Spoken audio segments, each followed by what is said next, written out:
Hi everyone, I'm Sam Red, and this is Red Carpet Talk. Hey. Today I'm lucky to be joined by Evasive. Evasive, when you're ready, say hi to everyone.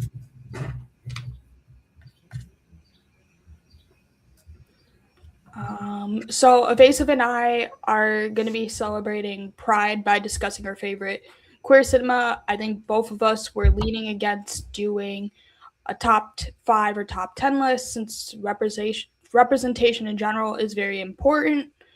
But yeah. Hold on, I forgot. I gotta pull up my. Oh wait, I have them right here. Give me one sec.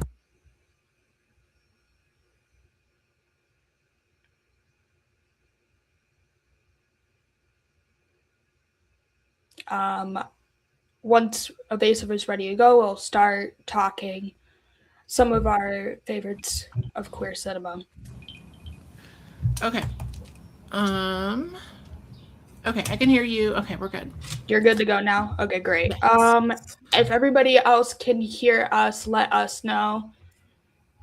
We don't want to just keep talking if nobody can hear us. Yeah, so where do you want to begin with your favorites? I know that's a very loaded question since it's like, what do you want to start with? Okay, so I have a little list here. Let me pull this up. Where is it? Letterboxd. It is.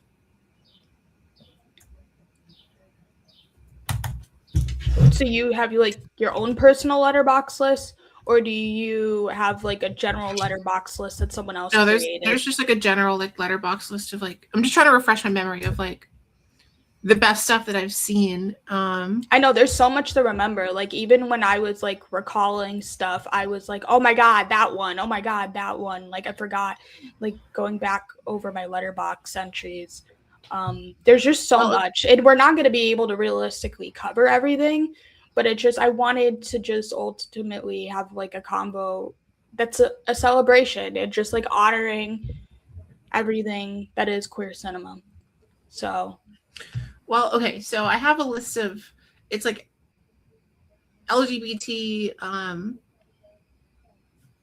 It's like a giant list of like things that are gay and gay related. gotcha. And if I sort by popularity, according to Letterboxd, the most popular gay movie is Call Me by Your Name. That tracks. I mean, Call Me by Your Name is in my thumbnail because when I looked up like popular queer movies, that showed up on just the general Google search. And I mean, why do you think it is the most popular? Is it recency bias, or is there more to it than just that? It's recency bias, and it's Timothée Chalamet. That's true. Timothée Chalamet is the closest we have to a movie star. Sorry, I cut you off. Continue. Yeah, that wasn't the first movie. The first movie I saw him in was Lady Bird. That was like the second movie I saw him in. I last watched it, what, like two? I watched it with you. I don't know if that's the last time you watched it, but you and I have definitely seen it together. Yeah, I can. March 31st, 2024. That was the last time I saw it. So, yeah. The last time I have it marked in my Letterboxd, I should probably check too. It might be the same exact. Oh my god, why is it so hard for me to find the last time I watched Call Me by Your Name? Also, I want to say hi to the few people we have in the chat, Corrine and Mike. Hello, thanks for listening to us ramble. Also, there might be more people than it's listed, honestly, truth be told. But I am for some reason struggling to figure out the last time I watched Call Me by Your Name, but it might have been with you. I'm just double checking. If it was that same day I'm thinking of, then yeah, it was the same. I feel like, I mean, Yeah, my opinion. I have it listed as March 31st, 2024. Yeah, that's the last time I watched it. So I think that's when we both. I was checking my Letterboxd. It takes a while to get to filter it.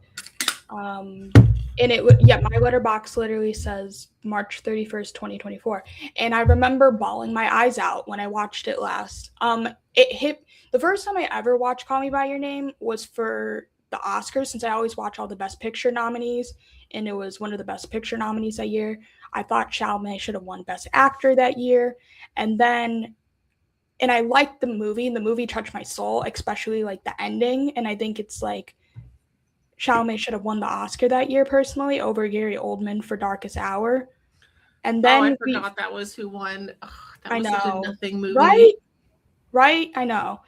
And then when we watched it again, like March 2024 together, I remember it just, like, the Michael Stuhlbarg character hit for me way more this time, and I just had more life experience since the first time I saw it. So the movie just hit deeper for me, and I just remember bawling my eyes out that day. Yeah, I feel like I'm not a gay man, so I feel like I'm not even qualified to give a detailed opinion, because on the one hand, that movie does portray a relationship with an age gap that is extremely.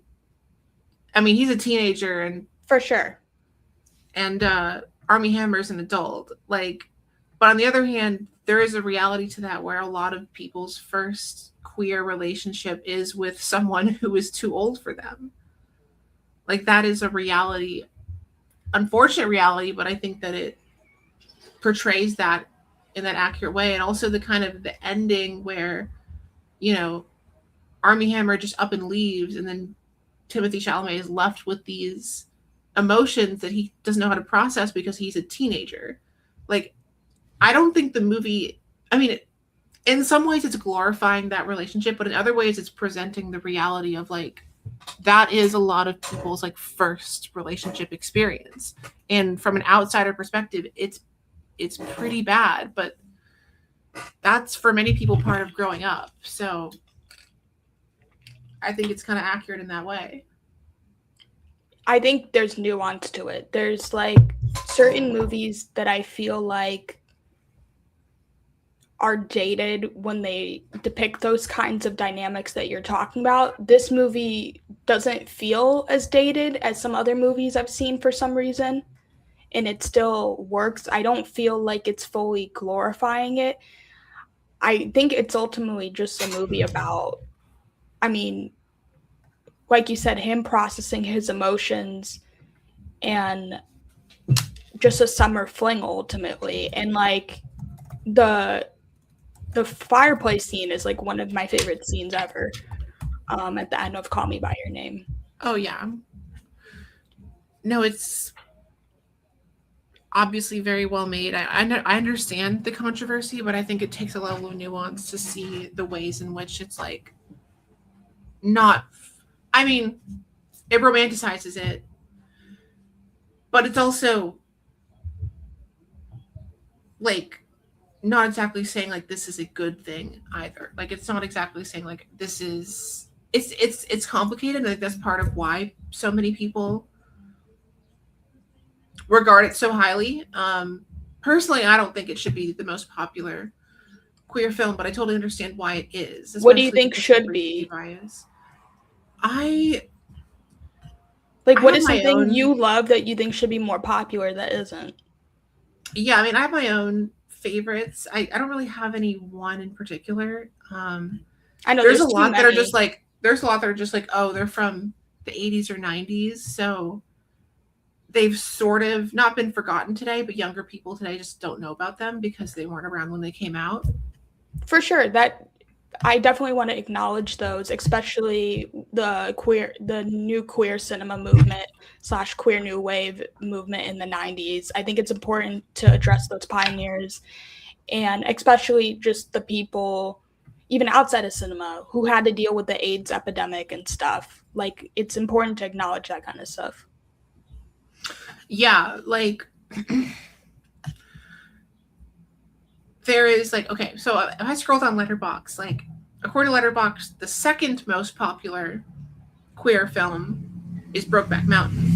Oh, Which, like, I have thoughts on that, but I want to hear your Of thoughts course. first. I mean, I only ever saw it once, and it's been years and years and years. I have more thoughts about Crash, the terrible movie that won over it at the Oscars, famously. I haven't seen Crash still, but it's so incredibly bad. It's so impressively bad, where it's like you're just left in shock, not only that it beat Brokeback Mountain, but also just that it exists, period, that they thought this was a good movie. And people hated it at the time, but especially now, it's like so tone deaf, so offensive for so many reasons. And the director turned out to be a sex pest who, I think he went broke. I think he got Me Too'd and had to give away all his money, if I remember correctly. So that just makes that movie even worse. But so you consider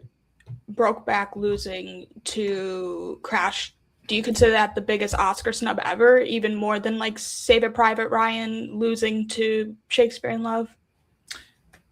Yes, just because like I've seen Shakespeare in Love, and Shakespeare in Love is not a complete trash fire like Crash was. Crash is just straight up racist. Like, Crash is just a straight up racist movie. That's what I hear. I hear it's kind of just like dated, like Green Book. It's racist propaganda. Okay. In the worst type of way. But what about Brokeback Mountain? Do you necessarily love that movie or think it's a great movie, or do you just think it's a better movie than Crash was, but not necessarily a great movie? Yeah, I've only seen it once, and it's been years, so I'm in no position to give an opinion because I don't really remember it that well. But especially for its time and the fact that they had these two giant stars portraying a gay relationship like that was a huge deal. Yeah, Heath had just done in 1999 10 Things I Hate About You. I think it was after Knight's Tale as well. Yeah, it's like for the cultural impact that it had and the kind of like the artistry of it, like, I know it's a very gorgeous movie, the way it's shot and the cinematography and everything. It's a very pretty film. I just like, it's been too long. I only ever saw it once, and it's been too long.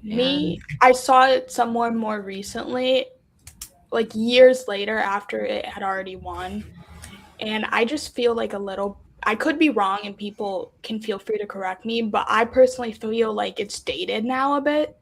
It's like it's undeniably a monumental film for the time in the 2000s, like the early 2000s, but I think we've just evolved so much as a society back then that the movie just didn't hit me as emotionally as much as I wanted it to, and I just wish I was more invested in it, personally.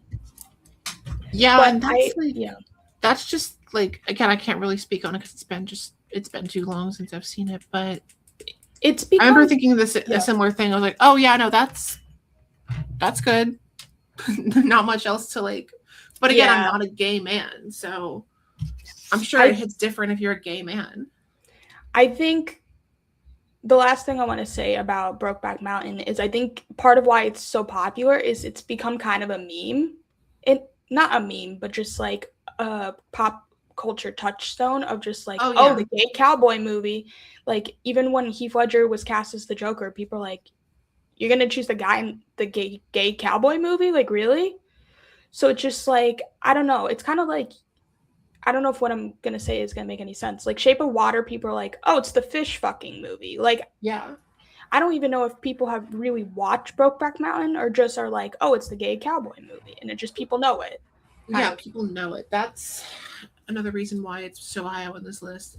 Letterboxd says the third most popular one is Moonlight. I mean, the Best Picture winner. That was A24's first. I haven't seen Moonlight since it came out, but when I saw it, I thought it was a gorgeous, beautiful movie. But not, there's some movies where I feel like I want to watch them again for one reason or another, and Moonlight just wasn't one of those for me. It was beautiful, but it was No, I kind of feel the same. I've seen it a couple times, Moonlight, but it honestly, I wasn't as into it as I was some of the other Best Picture nominees. I know everyone always talks about Moonlight versus La La Land, but I do think the one I personally was the most interested in was Manchester by the Sea. And that movie just kind of just like is a hard watch for a lot of people, but I personally love that movie and think I'm one of the very few people I know who saw it. And I even brought up, like, I have a friend that I saw it with back then in theaters, and I brought it up to her, and she didn't remember it at all. And I was like, we saw this together. Like, yeah, it's kind of just forgotten now, and it's kind of a shame that people forget about Manchester by the Sea. But in regards to Moonlight, I also want to bring up Everything Everywhere All at Once, which is the other A24 Best Picture winner, and there is queer elements in that as well, with the Stephanie Hsu character as the daughter. So yeah, I mean, she's not necessarily the main character. There's a lot of movies that have a gay or a queer subplot, but it's not necessarily the focus of the movie.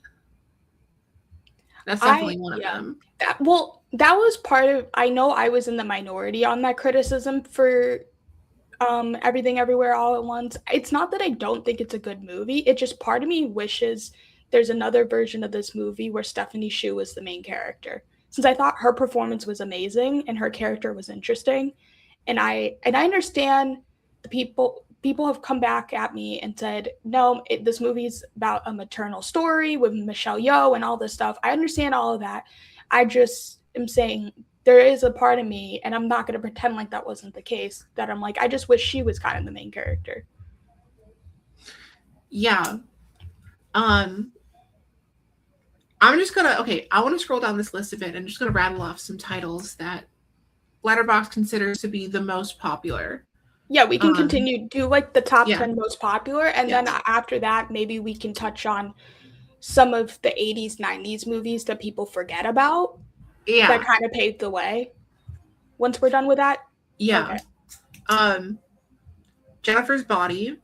Oh, okay. I love Jennifer's Body. What about you? I've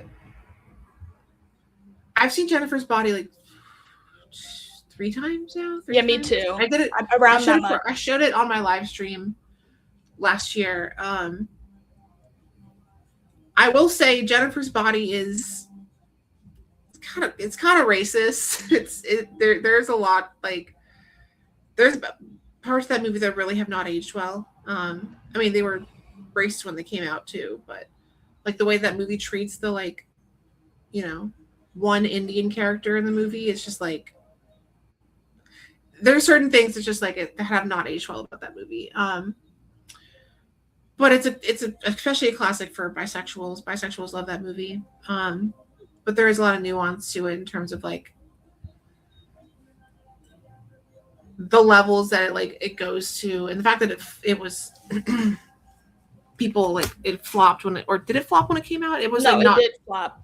Yeah, it flopped when it came out and then became more popular later. So that's part of it.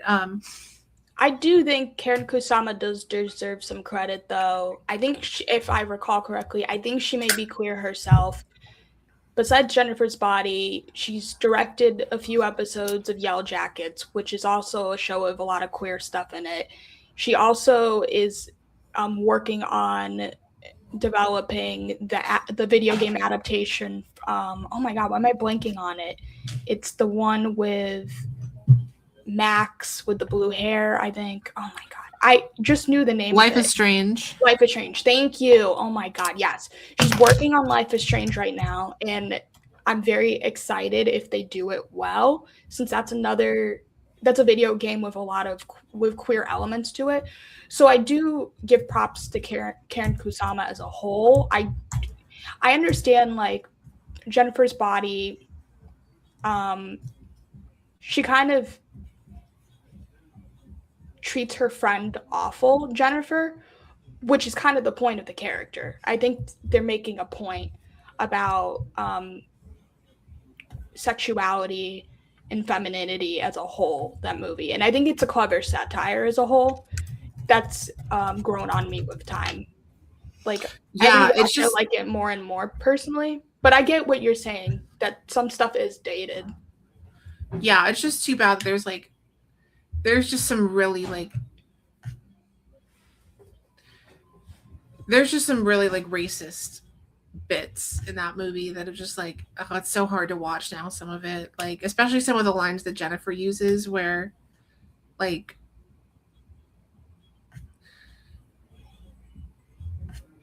I'm trying to like a bit where Jennifer is like, oh, were you having sex? It smells like Thai food in here. Or like there's one non-speaking guy from India in the movie who he has like no lines, and he only exists to just be killed first. Like that's the only reason why he's there, is just so he gets killed. I mean, that's a common trope in horror of just kill off Yeah. the person of color, unfortunately. But then some horror movies like Scream have made fun of tropes like that. Yeah, it's just like, it's little things like that where it's like, this weighs it down just a bit now. I mean, weighed it down then, but weighs it down now too, where it's just like, it's just the kind of casual bigotry that makes it like difficult to watch, also knowing that it was, made by white women too, where it's just like, this, y'all didn't need to do that. Like, you could have kept that out. But oh my, is he loud? I was trying not to get demonetized. I muted you for a second. No, you're fine. So what were you saying? So what are some other popular? Oh, well, But I'm a Cheerleader is another one that's had the popularity list. That's a clever I've seen satire. that also. It's been years, but years? No, wait, I watched it. I feel like I watched it not that long ago. So I've seen it a few times now. Can I just want to acknowledge a comment in the chat real quick. This is not really related to anything going on, but I want to acknowledge it. So a queer movie that a lot of people don't know is queer is Rope and Strangers on a Train. It's somewhat connected to when we were talking about Jennifer's Body, in the sense of, I watched this horror documentary recently called, I think it was called Queer is Fear, I believe was the name of it, on Shudder. It was like a docu-series, and it was talking about queer representation in horror, and it's like a 4-part docu-series, and one episode covers like Alfred Hitchcock movies and how they're surprisingly more queer than you would expect. So I just wanted to acknowledge that comment real quick. I watched Rope like during quarantine. I mean, I remember thinking that movie would be more gay than it was. I was like, it wasn't gay enough. But, like, of course it wasn't gay enough. It's from the 40s. It had to be really subtle about it. But Strangers on a Train I watched not that long ago. I don't even remember what's queer about Strangers on a Train. I just know that there's just a lot of Alfred Hitchcock movies. I feel like that documentary on Shudder. Shudder has some other good documentaries about like diversity or representation in horror movies in general. Black Noir is a good. I mean, Horror Noir is a good example. A History of Black Horror. That that's probably the best of their documentaries, but that more focuses on like Black horror history. But I just made a whole YouTube video about probably the worst queer horror movie to come out in the last like 20, 30 years. They/Them on Peacock. Yeah. Absolute garbage movie. Like, there's a level of if you make your queer horror too explicit, you fly too close to the sun and your movie turns out like garbage. Like They/Them was. Don't even get me started. I made a whole video about it. I'm just like, it's still on my mind of just like, wow, they really, someone should have stopped this man from making this movie. This is what happens when you let a rich, older Hollywood person who has never heard the word no in his life be allowed to make a movie like that. Because that was just it's so cringe. It's so bad. And it ends with like a message of like, guys, we shouldn't kill our oppressors. We should love everyone and turn in killers to the cops. And the cops are on your side. It's like, oh God, don't even get me started. So bad. Before we get into But I'm a Cheerleader, I want to acknowledge like some good queer horror movies. Like something that comes to the top of my head. I saw Leviticus recently. And that movie I thought was really good. Some people might disagree. I thought that movie I made a short out of theater reaction, and I was just very raw and honest in that video of how I thought it was like really good representation, and just how it captures how society and adults make teenagers just scared of queerness, and how that isolates you. The movie depicted that so well. Some other like horror movies that come to my head that I like that are queer, Bodies, Bodies, Bodies was a really clever satire with great queer representation, and I was lucky enough to see a couple of the actresses in the movie in person for a Q&A, and they were nice enough to take a photo with me afterwards. Maria Bakalova, I believe is her name, from Borat and other movies, like I think she's in Guardians of the Galaxy Volume 3, and then The Apprentice and stuff. And then the other one that I took the photo with that's really popping up right now is I think you pronounce her name Mahala, I think is her name. She's in like Industry, and she was in there was a Netflix movie with Mahershala Ali and Julia Roberts that she was in, and she's like a Black Mirror. And I feel like there was something else recently. I think it was called They Will Kill You with Zazie Beetz, where she played the sister. She's really good actress who's kind of like slowly becoming a bigger name in more recent years. And I really liked that movie. I thought that was a good queer horror movie. That was also just really clever satire, ripping Gen Z apart as well. Those are just a couple that come to the top of my head. But do you have any other queer horror movies you want to acknowledge before we get into But I'm a Cheerleader, or no? Let me think for a second. Oh, Whistle. Whistle is another one I liked this year. Some people didn't like it as much. I just think if you're a baby gay in high school and you just feel alone and you're depressed and maybe even darker than that, have like really dark thoughts, intrusive thoughts, this Whistle was just kind of like it was a very dark movie because it is about like trying to avoid death, kind of like Final Destination, but there was something wholesome about just like how like being in a queer relationship can give you hope when you don't feel hope. And I don't know, that was another recent horror movie that I liked that some people didn't like as much, but I thought was cool. That comes to the top of my head. There's probably way more. Yeah. But one that I just have you seen Sleepaway Camp? I always hear about it and I'm like, I should check it out. That one's tough because I know it's the plot twist at the end of the movie. I'm aware of this. Is that someone is trans. That's the plot twist at the end of the movie. And so people always ask me, like, you should make a video about Sleepaway Camp. You should make trans people watch Sleepaway Camp. And it's like, okay, but that's the last like 5 seconds of the movie. I can't. It has nothing to do with it's technically a spoiler. It's technically a spoiler, but it's become so popular in the zeitgeist. And it's like at the time it technically wasn't considered a queer film and it was just like a plot twist.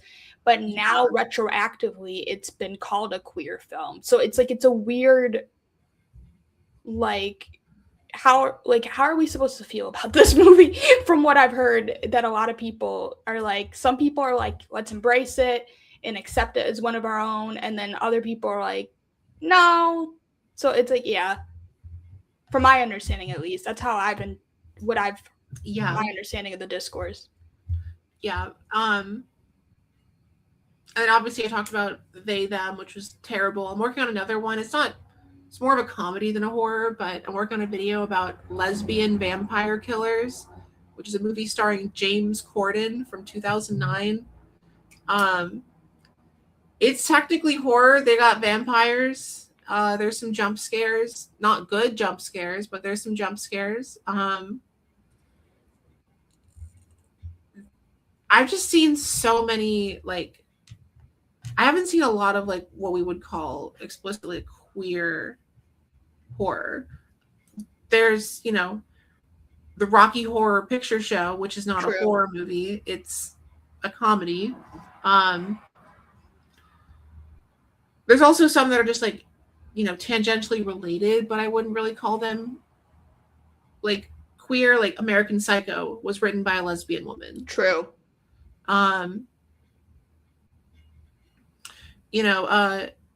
Interview with the Vampire has some gayness to it. Yeah, I hear the show is better. Yeah, Interview with the Vampire has some gayness to it. There's The Skin I Live In by Pedro Almodóvar, which I actually have not seen all of, but I'm well aware of the plot. And I can't even talk about it without spoiling it, so I'm just not going to. There's a lot of them I just haven't seen. Like, I haven't seen May. I haven't seen The Lost Boys yet. I know The Lost Boys is like a big one. I didn't realize that. It's in terms of just like subtle, like implied. Interesting. Like homoerotic. Yeah, okay. Homoerotic more so than anything else. There's definitely like others that are just like are not. Yeah, I just haven't seen like the Queer for Fear documentary talks about how like a lot of like the iconic horror stories like Frankenstein, like I think Mary Shelley was queer. I think they were saying it again. I'm not going to explain it as well as the documentary does, but just like how Dracula has queer undertones to it, and so does Nosferatu, and the documentary does a really good job, at least in the I'm mostly talking about the episode 1 of that part 4 series that focuses on specifically the classic Universal monster movies, but like even that stuff is like surprisingly more queer than you would expect it to be. But so if you are interested in horror and maybe you have a Shudder membership, maybe you don't, and you just want to do a free trial for like 7 days or whatever, check out Queer for Fear. But then also, again, the other horror documentary I mentioned, Horror Noir, which I think is personally the best they've done. And then they also did another movie that came out technically this year called 1,000 Women in Horror, which is about female representation in the horror genre. So check out all those Shudder documentaries if you're a horror fan. We can move on to just more comedies like But I'm a Cheerleader. That to me is just such well done satire on like conversion therapy. And it just, I love Natasha Lyonne in general, and her just like crying, saying like, I'm a homosexual. I use that meme a lot in my day-to-day life since I just find it really funny. That movie's been on my mind a lot recently because I just did a video on They/Them, which is about a conversion camp, but I'm a Cheerleader is a much, much, much better, of course, movie. One of the biggest problems with They/Them is it takes itself so seriously, like to a degree where it's like, guys, I get this is a serious topic, but you should not be trying to handle that in a horror movie called They/Them. Like, this is not, you can't present like it, you could do a drama about that, but you can't come in here and be like, we're gonna make a horror movie with a slasher villain who has like a creepy mask that's like cut down the middle, and it's just like they took away all of it, like except for the musical number in the middle, which is like so out of place and so cheesy and hard to watch. It's like, guys, But I'm a Cheerleader did this so much better in terms of just like taking the piss out of conversion camps and making fun of them for how like ridiculous they are and how absurd they are and how much they don't work. Like that was done perfectly in that movie. Yeah. Also, we love Melanie Lynskey, who is in Heavenly Creatures, which technically counts as a queer movie with Kate Winslet. That's both of their like first, if it's not their first, it's like one of their early roles. Peter Jackson directed it, who did the Lord of the Rings movies, and then besides that, you also have Clea Duvall in But I'm a Cheerleader, and she directed Happiest Season which is the queer Christmas movie with Kristen Stewart and Aubrey Plaza. Aubrey Plaza and Kristen Stewart are not the main couple of the movie though, even though people wish they were. But I just wanted to acknowledge that Clea Duvall and Melanie Lynskey, even outside of Heavenly Creatures, I forgot to mention Melanie Lynskey also is in Yellow Jackets, which I mentioned earlier. Like, those are two people who, even though they're not, well, actually, no, Clea Duvall is queer, but I don't think Melanie Lynskey is. She is very much, has done a lot for, like, queer representation as a whole, which I appreciate. Like, she didn't play it safe with her project choices. And yes, she's done mainstream stuff. Like, again, she was in, what's it called? Like 2.5 Men, for crying out loud. But then Melanie Lynskey also does like indies, like I said, like Heavenly Creatures or like But I'm a Cheerleader. Yeah, it's a movie that's very much ahead of its time, I think. Yeah, no, for so many reasons. And I know that at the time, it's not like it, made waves. It was a smaller indie film. Like I don't even think it got a wide, I think it didn't go straight to video, but it didn't get like a wide release. It became kind of a cult classic movie. It was, it was made on a budget of $1 million and at box office $2 million. So it did not get a wide release, obviously. Very much a cult classic. On video. Besides that, what else is like on the Letterboxd list for like top 10 most popular queer?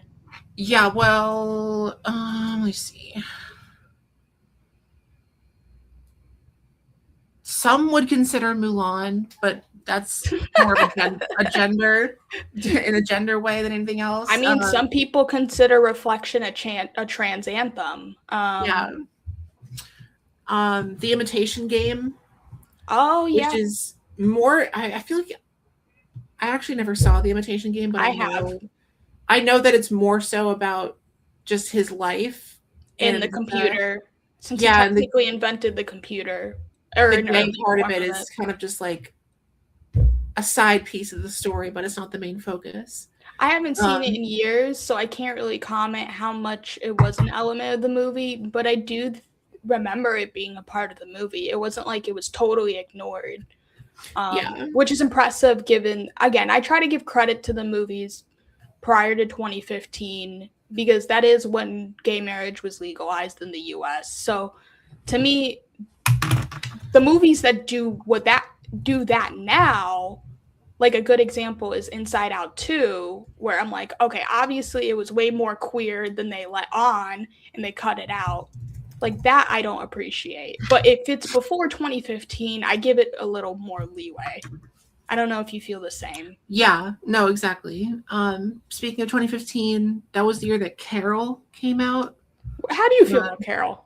I saw it years ago. Like when I started it, I never finished Carol. I know I saw it in 2020. Some gays might be mad at me for not finishing it. It didn't work for me. I like other Todd Haynes movies. Like I like the Karen Carpenter Story and I like May December, but those aren't necessarily queer movies. I do know Todd Haynes is working on a Pedro Pascal movie right now that's gay. And Joaquin Phoenix was supposed to be in it, and people are pissed off he dropped out.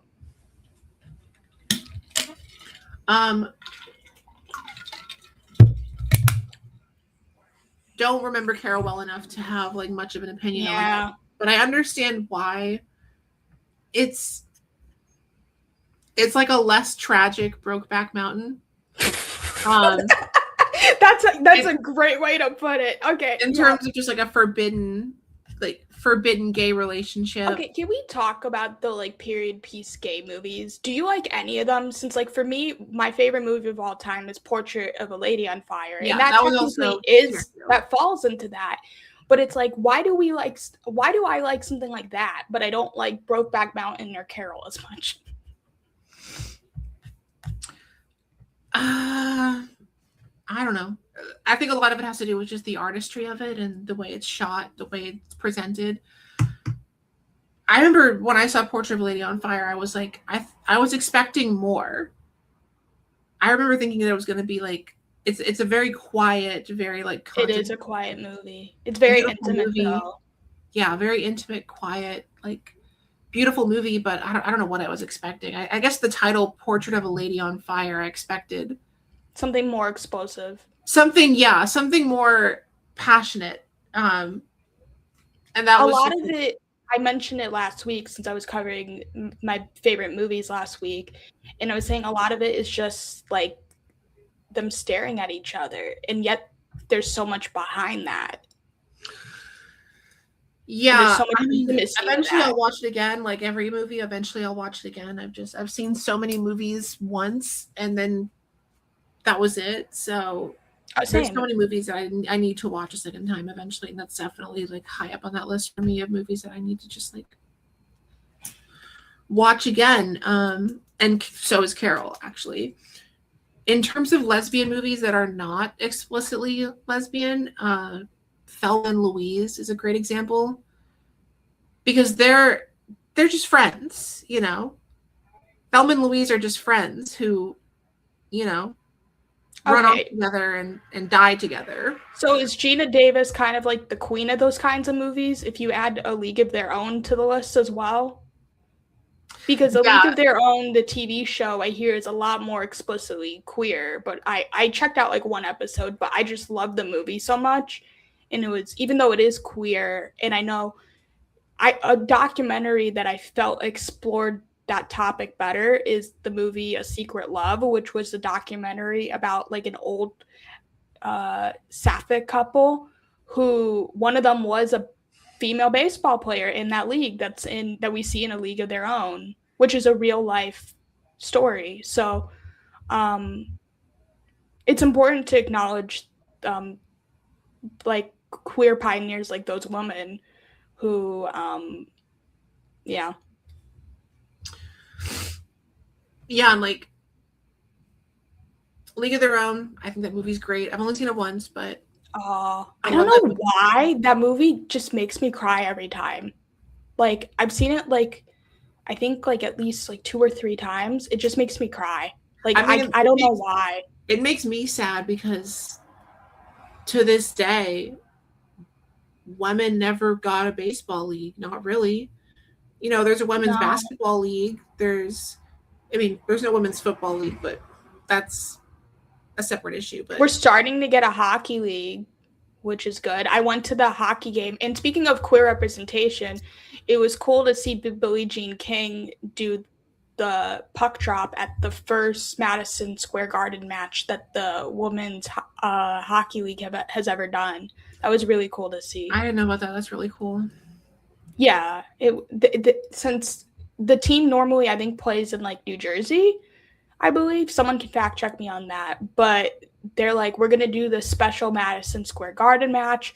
We've only done one other Madison Square Garden match, and it was during COVID, so it wasn't open to the public. And me, as a former female hockey player, it was so cool to see that. I loved that. Yeah, I think League of Their Own is sad in that it's just like women's sports. I mean, that movie takes place decades ago, and the situation is really not that different, except for, I mean, women's basketball has had a moment now, but even then it's like there's a lot of, honestly, now that we're on this topic, there's a lot of like queer sports movies or queer coded sports movies now that I think about it, because like the biopic Christie, I know it was controversial because of Sydney Sweeney, but I really love that movie. In the real life Christy Martin, who she's a boxer. She was queer, and she, even though like people like Ruby Rose was like, we don't like Sydney Sweeney, she doesn't represent us, Christy Martin was like, you know what, I approved of this casting. I think she played me really well. People need to lay off her a bit. And I thought, even though Sydney Sweeney is controversial right now, I thought she did really good in the movie, and so did Ben Foster. And Christy Martin is an underrated female figure in sports that I think more people need to talk about in general. And her story that's shown in that movie is super fascinating. I never saw Battle of the Sexes, speaking of Billie Jean King, but that's another queer sports movie at the top of my head. And then there's the ones that are like more queer coded, like Bend It Like Beckham is technically queer coded, or like She's the Man is technically queer coded, or even, which I know you've done a whole video on. And then, but more recently, since I am a former hockey player, one movie that's technically, it's not queer, but like falls in that camp a little bit of queer coded is the international movie Close, which is about these two boys that are basically bullied for just being really close to each other and being really good friends. And the movie just like broke me, honestly, to see just like people bully them for that. It was just, without spoiling too much, but I love that movie. I feel like it paved the way for stuff like Heated Rivalry, which I love, even though that's a TV show rather than a movie. As a former hockey player, that was very healing for me watching that show. Since I do think the 2000s, there was a lot of internalized homophobia that the show captures well. I know people are always like, it's just a sexy show, like nothing, there's no actual plot to it. But for me, there was, and I did feel seen. So. Well, I just did a video about Juwanna Mann, which is a movie where a guy gets kicked out of the NBA and disguises himself as a woman to join the women's NBA. And that is still, I mean, they're finally making a women's NBA movie. I saw, like, finally they're working on one now. What's the name of it? It is called, I know because I saw like a casting thing. I was like, oh, they cast all these like WNBA players. It's called Courtside. They like announced that they have like Gabby Williams and like some other WNBA players that are going to be in the movie. Gotcha. But for a long time, Juwanna Mann was the only women's NBA movie. I love the WNBA. That's why, I mean, I know it's Knicks Mania right now. I'm literally wearing a Knicks jersey right now. But I love the WNBA. I love the vibe, like going, it is a very queer thing, the WNBA. I also think women's soccer is also a very queer as well. I wish there was more sports commenting on that. I mean, not sports. I wish there was more movies that touched on that kind of stuff. But well, women's sports in general is considered queer in that with men, the default sports are considered first and foremost something that is for men. Like society at large considers sports to be for men, which you can tell by the way that they platform men's sports and men's athletes above women's sports and women's athletes. And the way that they're just exponentially viewed more, seen more, because society deems sports to be by default for men. So therefore, when there's women's sports, there is an element of like queerness to it, because the assumption is that, oh, well, if you're into sports as a woman, you might be lesbian, you know. Especially if you're into women's sports as a woman, you're watching it because you want to see. I've talked about this a bit as like me as a queer person. I feel like people put me automatically in the category of being more on the masculine side just for liking sports, which I find super interesting. Like, it's not about anything else in my representation. It's just the fact that I know the rules of sports makes me automatically more masculine in a lot of people's eyes that I talk to in the community, which I find super fascinating. Exactly. It's just, that's just the way that it evolved over time. You know, women's sports has always existed, but just in terms of like gender presentation, that sort of thing, women's sports has a reputation of lesbianism. Even if the players themselves are not lesbian, like, it's the reputation they get.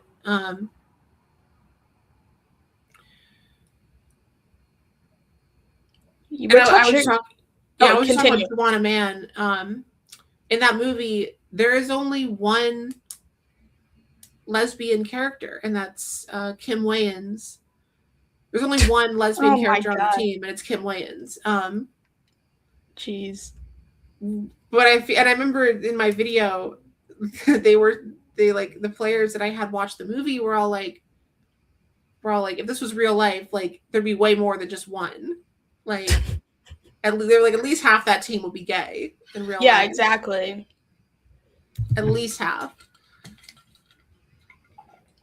Are we done with the most popular Letterboxd movies? No, or there's more. I can keep scrolling down. do you want to discuss more, or do you want to acknowledge some like important 80s, 90s Well, queer that's what cinema? I'm getting to, is the ones that are like 80s, 90s, like, Okay, cool. like, talk about Dog Day Afternoon. I love Dog Day Afternoon. I know it's not a perfect movie, but that movie is so ahead of its time. I watched it for the first time this year since I was planning to see the play. I mentioned it last week as like one of my favorite movies, since I think it's mostly set in one location, which is super impressive. And I find it impressive when a movie can keep your attention despite that. So, and I think it's Pacino's best performance. Yeah, and the transgender element to it. I mean, it's based off a true story, so it Which really is crazy. did happen. And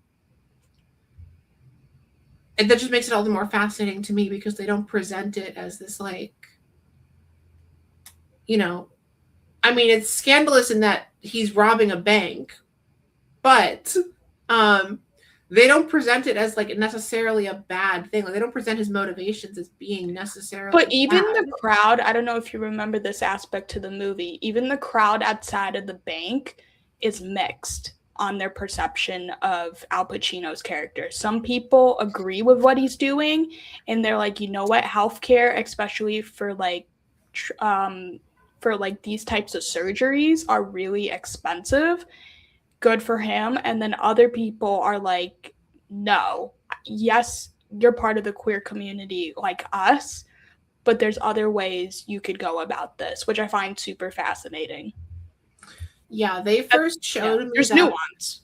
Yeah, I first saw that movie in film school. They showed that to us freshman year of film school, actually. So I saw it when I was 18. And that was one of the first times I ever saw a transgender person in a movie.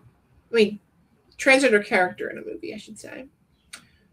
The second time was that same semester, and it was much, much worse. I won't talk about that too. Have you ever seen Boys Don't Cry? I always hear about it with Hilary Swank, but I've never actually checked it out. I like Hilary Swank, but but it is one of those examples of like someone who is a straight person who's not trans playing a trans character. Yeah, it is. People have asked me, like, you should make trans guys watch this. I'm like, I will never do that. That movie is so depressing. Yeah, I hear so that. sad, so depressing, so violent. And it's based on a real story too, which is even sadder. Like, the hardest part about that movie is that, like, the rape and murder scenes, they just fully show them. They do not, like, the rape scenes, they don't cut away. They straight up just show it. And it's like, this is fucked. Because to me, this was like, they made us watch that freshman year of film school. And I'm gonna have a whole unscripted video where I talk more about movies they made us watch in film school. And I think that is a terrible movie to show to 18-year-olds, because for myself and many others, that was the first time you ever saw a trans person in a movie. And that's what you want to show us first, is this basically trauma porn of this trans guy getting treated like shit, beaten up, raped, and murdered. Like, that's what you want to show us first. And then it's Hilary Swank playing the role too, which is like even worse. It's just like, I get that it was important for its time. Yeah, the early late 2000s. 90s, like, to bring exposure to that story, but watching it, it's just like, this is almost, it's borderline a snuff film. Like, it's like, this is trauma porn in the worst degree. Like, nothing happened, the movie is just sad and messed up all the way through. So, you know what, you're bringing an interesting topic of like queer films or trans films that they show in film school. One of the ones that I watched, I have two examples that come to mind at least. The first one is Hedwig and the Angry Inch. I was doing like a class that was focused on musicals, and they showed us that movie in the class. And it, how do you feel about Hedwig? I still haven't seen that one, actually. Oh, wow. I'm well aware of it. I know what happens in it. I know the plot and everything. But it's one of those where I never got around to it. I think it's a nuanced depiction on gender, but I wonder if nowadays there's some elements that people think are dated, but it's still important and influential nonetheless and deserves credit. The one, though, that was more in the traumatizing camp for me, but I've grown to appreciate it more with time, is Mysterious Skin, the Greg Araki movie. Oh, yeah, definitely traumatizing, but yeah. That is such a rough watch, but it's my favorite Joseph Gordon-Levitt performance. Before I even knew like Brady Corbet's name, my introduction to him was technically the movie Thunderbirds with Vanessa Hudgens, which people forget about. But I did watch Thunderbirds in theaters, and then after that, I watched him in Mysterious Skin, and I didn't even know his name was Brady Corbet. And now I'm like, oh, I love The Brutalist, and I loved his work on Testament of Ann Lee. But he's also a really good actor, and people forget, like, he's really good in Mysterious Skin. And then I mentioned, I think the last time we did a live stream, Michelle Trachtenberg was in it, and I posted a quote of hers in the movie when she died. But like, it is a really rough watch, and I didn't know how to feel about it. And I remember in class, I think I said something of like this movie is effective with its storytelling, but I'm also kind of tired of sad queer movies. Yeah. Also, I forgot to check the chat, so I just want to say hi to Joshua and Josh. Actually, there was one comment I wanted to address. Is it's really interesting how much praise William Friedkin's got for doing The Boys in the Band, and then how much hate he got for Cruising, which has seen the strong modern reevaluation. The reason I'm bringing this up is I feel like Cruising very much paved the way for the movie Pillion, which I loved and thought was great representation. It's basically like, I don't know if you're familiar with Pillion or not. It's basically like a Richard Curtis rom-com, but gay BDSM. Like, yeah, I haven't seen it, but I've heard about it. Yeah, and I thought it was a very subversive rom-com. Yeah, but I wanted to give Cruising credit because Cruising definitely paved the way for movies like Pillion. And I love a subversive movie. I love when things are subversive. Yeah, with Pillion. I meant to bring this up earlier. We were talking about the most popular movies, but you brought up rom-coms. I never watched Love, Simon. I haven't either. That's so But a funny. lot of people did, and I'm learning more and more that like there's a lot of like, especially young gay people now, where that was the first gay movie they ever saw was Love, Simon. For sure. Which is, it looked to me from my perspective, it looked like a Netflix Yeah, it looked kind of generic, but I know it made a lot of money. I know it was really popular. But I didn't talk to someone when I remember around the time it came out. I talked to someone, and and it seems like they felt really seen and represented in the movie, and they were upset I hadn't seen it because I thought it looked generic. And I still haven't seen it to this day, even though I like Jennifer Gardner and stuff. I still haven't seen it, but I'm glad that for the people who did see it, it helped them. It did seem to help some people. But I'm with you. It did kind of look like a Netflix rom-com. Not that all Netflix rom-coms are bad. There's actually some underrated good ones, but a lot of them are bad. Like Sierra Burgess is a Loser is to me my all-time worst, if the worst when it comes. Yeah, I mean that's on the top 100 lowest rated movies on Letterboxd. Thank God. I know that one's really bad. Thank God. That's like universally hated. I'm not going into that rant right now, but that one's awful. Going back to older movies. You've seen My Own Private Idaho, right? I actually haven't, but like we need to acknowledge new queer cinema. Since we brought up Greg Araki already, we need to bring up Gus Van Sant and even like Cheryl Dunye, I think is her name. I think that's how you pronounce it. Who did Watermelon Woman? Yeah, which also a great film. Watermelon Woman, though, is very low budget, very indie, very low budget. For sure. My Own Private Idaho was, it had Keanu Reeves and River Phoenix. I've seen scenes from it, but I've never actually watched the whole movie. And it's very poetic. It's gay in that they are sex workers, but the gayness is not, I wouldn't say it's the main focus. It's more so the Shakespearean aspect of it, and the poeticness of it, the kind of loss of innocence and rebellion, and the way that it kind of like portrays like sex workers over time. But it's also like it's Shakespeare, like it's directly quoting Shakespeare throughout the movie. Very, very pretty film, but less like explicitly like gay. It's more so. But Gus Van Sant is openly queer. Yeah, exactly. Which I think is why that movie was made when it was for such a high budget, because the fact that they're gay sex workers is part of the movie, but it's not the main focus. For sure. And you got Keanu and River Phoenix. Yeah. And was this before or after Good Will Hunting? This was before. Okay. I think that was his one of his first, if not his first, really successful movie. Oh no, there was one called Drugstore Cowboy that he did before. But I'm trying to think.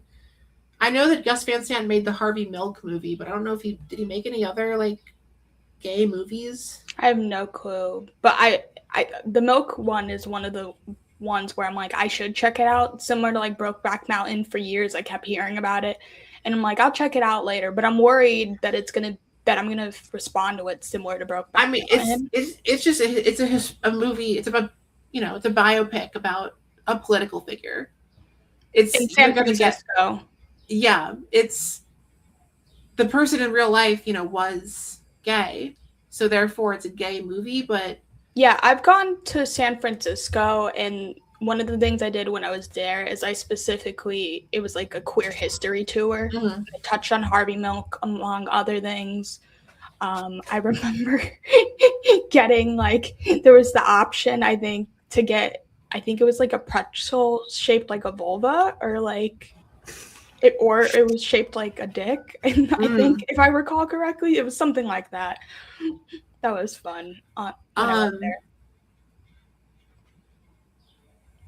Yeah, and also, as mentioned in the chat, John Waters. The only John Waters is big. I've only seen a few of his movies so far. I haven't seen as much John Waters as I should, but yeah. Which I really want to do a video on Pink Flamingos. We're definitely giving a shout out to John Waters. I haven't watched enough, but he's such an important figure. I have an idea to do a video on Pink Flamingos where I make specifically Gen Z queer people, like young Gen Z and Gen Alpha, if I can find any, like young queer people. Because Pink Flamingos is the 70s equivalent of Two Girls, One Cup. It is I haven't the original seen it, Shock. but I've had people ask me if I've seen it, and I haven't. It's a shock film. You cannot rent it online. You cannot stream it online. It is X-rated. I did not realize it was There's X-rated. straight up porn in that movie. There's straight up, like, you see people. There's straight up animal abuse, porn, shit eating. I cannot, like, that's why I want to show Gen Z queers who have not seen it. That's why I want to make them watch it, because I need to get some, like, raw reactions. I have not seen it, and I didn't know any of that was in it. I just have heard about it for years, and I'm like, if you look up the trailer for Pink Flamingos, there's no footage from the movie in the trailer. The trailer is all people in the audience reacting to the movie. The trailer is them interviewing people outside the theater, and they're all like, "That's the craziest shit I've ever seen in my life." Like, yeah, it's like nonchalantly brought up all the time of like best queer films. I had no clue. Wow, interesting. Because it's. I mean, the main character is a drag queen, and it's really, really funny. But it's a shock film. Like, it's like Two Girls, One Cup. It's like One Man, One Jar. Speaking of Two Girls, One Cup, did you see Keke Palmer recently mention Two Girls, One Cup? No, I didn't. I did not. But yeah, I haven't seen. I mean, I saw Female Trouble, which is not nearly. It also stars Divine, but it's not nearly as, like, shocking as Pink Flamingos. The only and I've seen Hairspray. I was about to say that. The only John Waters I've seen is the OG Hairspray. Yeah, which is. That's not shocking at all. That's like Hairspray. His most tame, least queer of all of his movies. Yeah, but I haven't seen Crybaby. I haven't seen Serial Mom. I haven't seen Multiple Maniacs. I know Multiple Maniacs is also, like, I just love John Waters as, like, a figure. Like, whenever I hear him make a comment in the media, like, in 2026, it's always hilarious. Like, his end of the year list for, like, best movies, I always love checking it out, even if I disagree with him. It's just, like, really funny. Yeah. No, I love his he has a cameo in one of the Alvin and the Chipmunks movies. Wait, really? Yeah, there's a scene in it's like Alvin and the Chipmunks 2 or 3, but he's I probably saw it. I think I've seen 2 or 3 of them. Wow. Okay. He's on a plane next to Alvin, and that's so I forget funny. what the comment was, but he's like, Alvin does something, and John Waters is like, "Aren't you a little young for that?" And Alvin is like, "Oh, please, Mr. Waters, I've seen Pink Flamingos." And the implication of that is disgusting. The implication of that, so funny. It's so subtle, but if you've seen Pink Flamingos, you're like, children should not have ever. That's horrifying. Wow. Really funny, though. Canonically, Alvin from Alvin and the Chipmunks has watched Pink Flamingos. Is there any other, like, queer pioneers? I have one big movie we haven't mentioned that comes to my mind that you think we should talk about. I mean, one that always comes to my mind is Some Like It Hot, which is, again, not a movie that was explicitly queer, because it was like, oh, haha, these guys are dressed as women. You know, they're disguised as women hanging out with Marilyn Monroe. I like that movie. But that's... I haven't seen it in years, but I like it. Yeah, that in itself is trans, especially the scenes where John Lemon's like, no, I'm a boy. I'm supposed to be a boy. Like, he's, like, getting too into the role. Is that, like, the first, like, for lack of a better term, like, cross-dress movie? Like, comedy? Because there's so many, like, Mrs. Doubtfire and, like, Tootsie and stuff since then. Some Like It Hot was at the Hays Code was technically still in effect, but Some Like It Hot was kind of like the last, like, kind of fuck you to the Hays Code.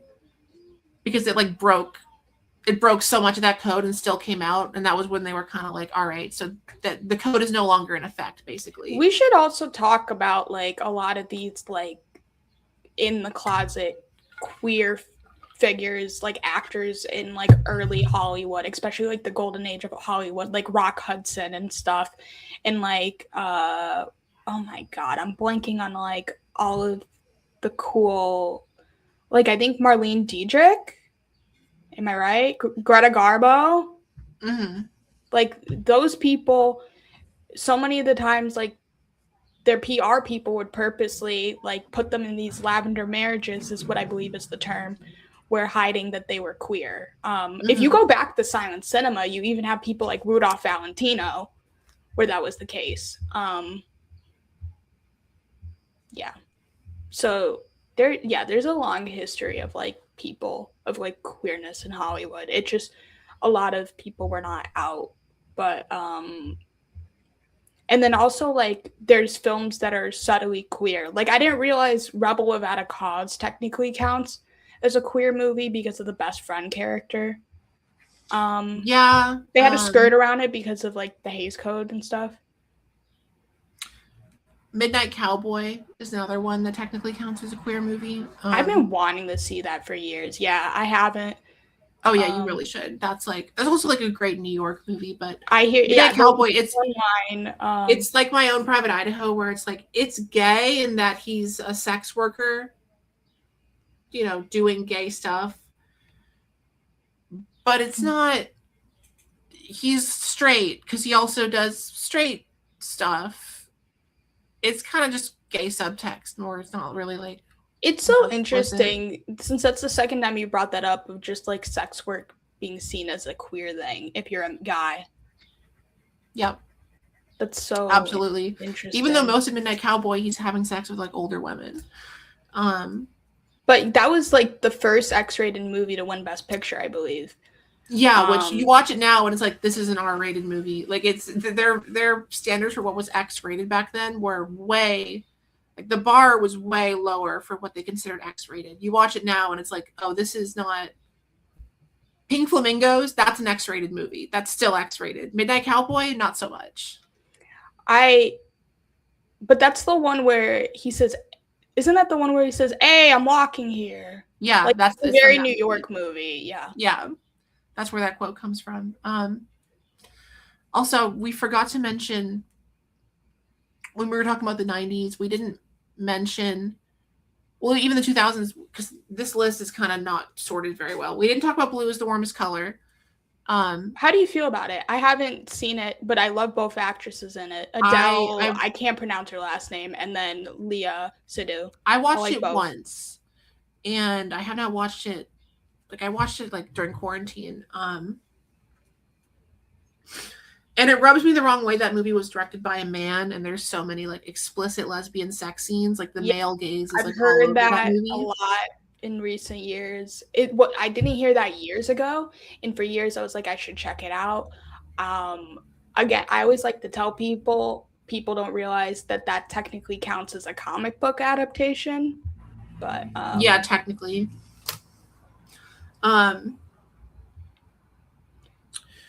I was gonna mention the one big like queer pioneer movie that we have not mentioned. If you're talking like new queer cinema of the 90s, you have to bring up Paris is Burning as a documentary. Yeah. Like I love that's one of my. I'm a documentary person. That's one of my favorite documentaries of all time, and it's very rare that a documentary makes such an impact on pop culture.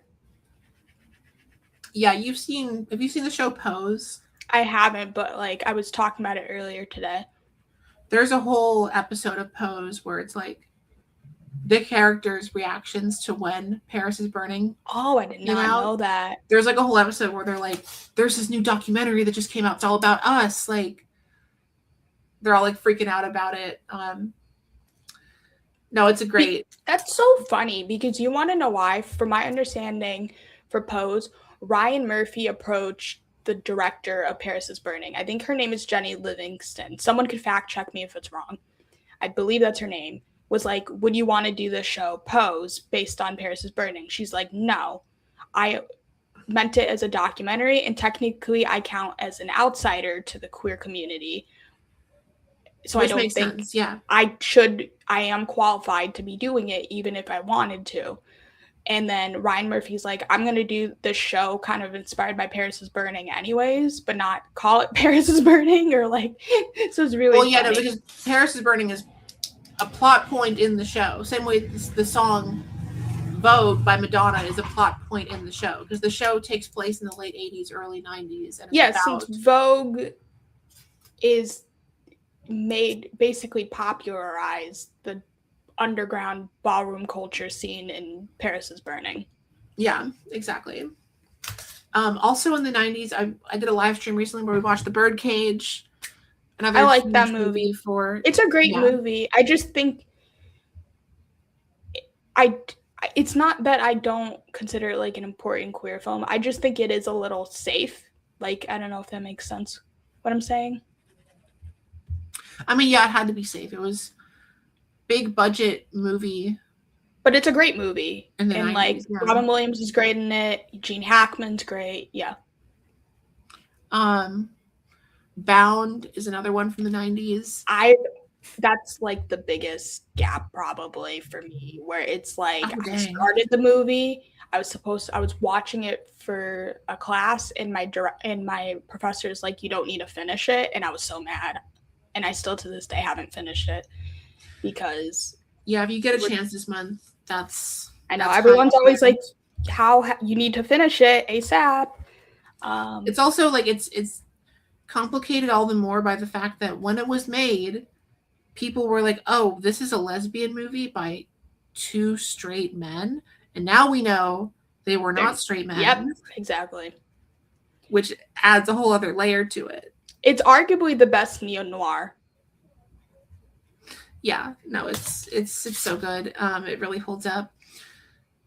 And there's a movie I'm actually gonna watch this on Monday again. I've seen it only once, but I'm gonna watch it again on Monday. It's All About My Mother from 1999. I don't know that one. It's Pedro Almodóvar. It's Spanish. Oh, okay. Yeah, I'm not as well versed in the Pedro movies. He does have a new movie coming out this year that I've heard mixed things on, but yeah, Pedro is what I watch international films. Don't get me wrong, but like Pedro is one of my gaps. Yeah, All About My Mother won the Oscar for best foreign language film. Really? In '99, yeah. Cool. But the plot of that movie is it's a woman in Spain. She has a teenage boy.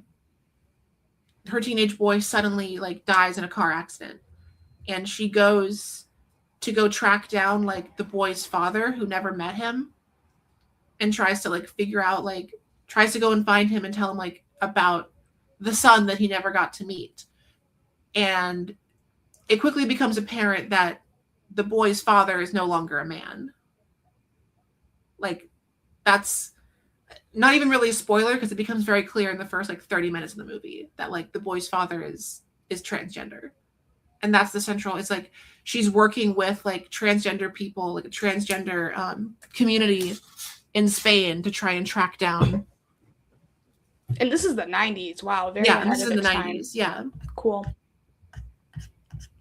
And there's it gets, the layers to it get deeper and deeper, but it's especially for the 90s, very, very progressive, very Almodóvar is a gay man himself, so all of his movies are that way, but yeah, that one's really, really good. Is that your favorite Pedro movie? Of the ones I've seen, yeah. I've only seen so many. I know, and it's someone made a list of all his movies recently, since I go to New York Film Festival, and there was a list of all of his movies that have been at New York Film Festival, and I was like, Jesus, I was I haven't seen any of these. I was like, wow, it's crazy. He's made 20, 25 movies. He made a lot. Yeah, and Bad Education is another one that has another that one I saw recently. That one I can't even say because that's a huge spoiler what the transgender element of that movie is. But I was gonna bring up I've heard of Pain and Glory as being a queer film with Antonio Banderas. I haven't, but I didn't realize the rest of Pedro's movies. I know I sound very naive saying that right now. I'm not as well versed in Pedro as I should be, but that one I was very much aware. Since that one's semi-autobiographical too, if I recall correctly. Yeah. But yeah. I'm trying to think if there's any other. Since we've talked. Oh wait, Yeah, continue. if you've seen Debs, I always in hear about 2004. Debs. Debs people bring up constantly, and I'm always like, I knew someone who was really into Debs and was like, I can't believe you haven't seen it. And I was just like, Yeah, the world was not ready for that movie. That movie, I think, also flopped at its time, but it was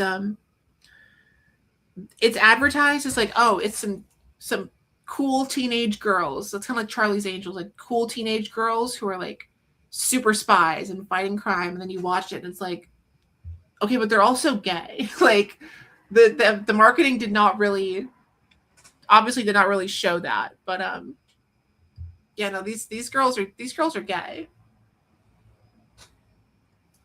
That's just the main thing from that movie to say is like not much more to it besides that. I mean, there is more to it, but it's been a while since I last watched it. But yeah, these girls is gay.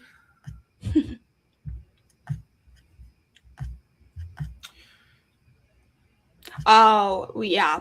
If we're talking about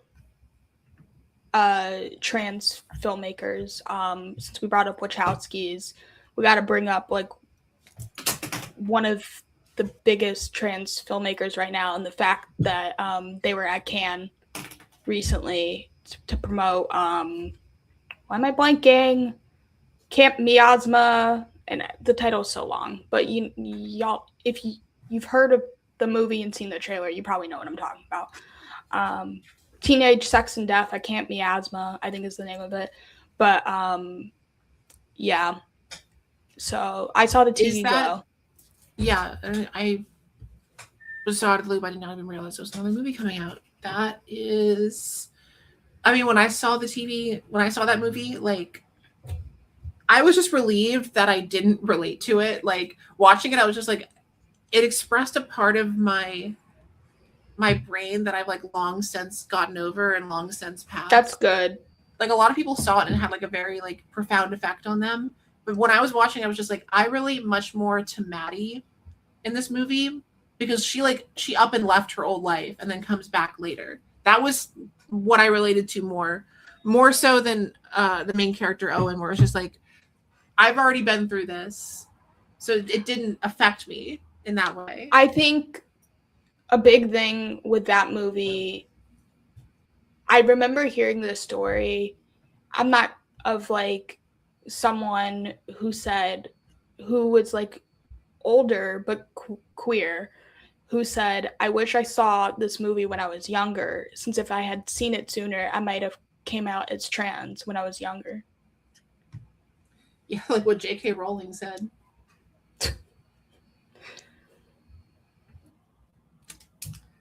Call is coming from inside the house. Anyway, yeah, TV Glow it's a very important movie for certain people. For people like me who have already like been through so much. I feel like if I had seen that movie 10 years ago, it would have messed me up really bad. I didn't get to the end of it. I unfortunately started it and watched it with someone who was like not into the movie at all, and I never got to finish it. And so I still need to finish it before the new one comes out, Camp Miasma. I haven't seen the World's Fair movie either. So many movies. We were talking about 90s movies, by the way. We forgot to bring up To Wong Fu, Thanks for Everything. Of course. That's such a fun comedy. Yeah, that and Priscilla, Queen of the Desert, to me are kind of like tied together. I've seen Priscilla.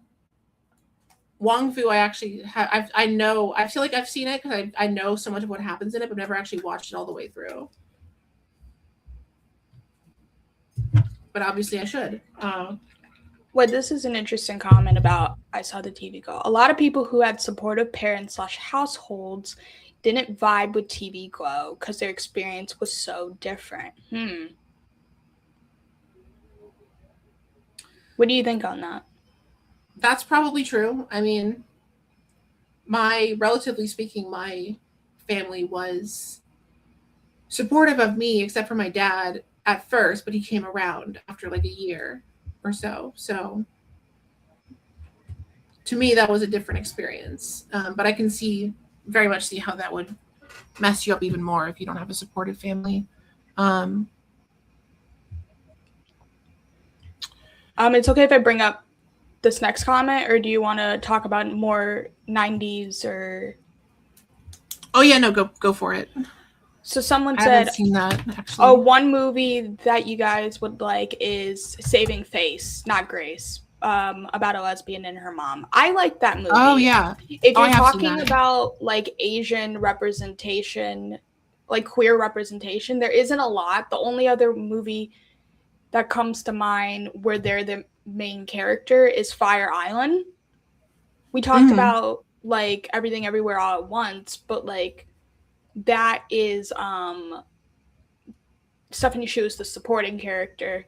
And then I always hear about The Wedding Banquet, and they remade that recently with Chloe Gladstone and Kelly Marie Tran from Star Wars. But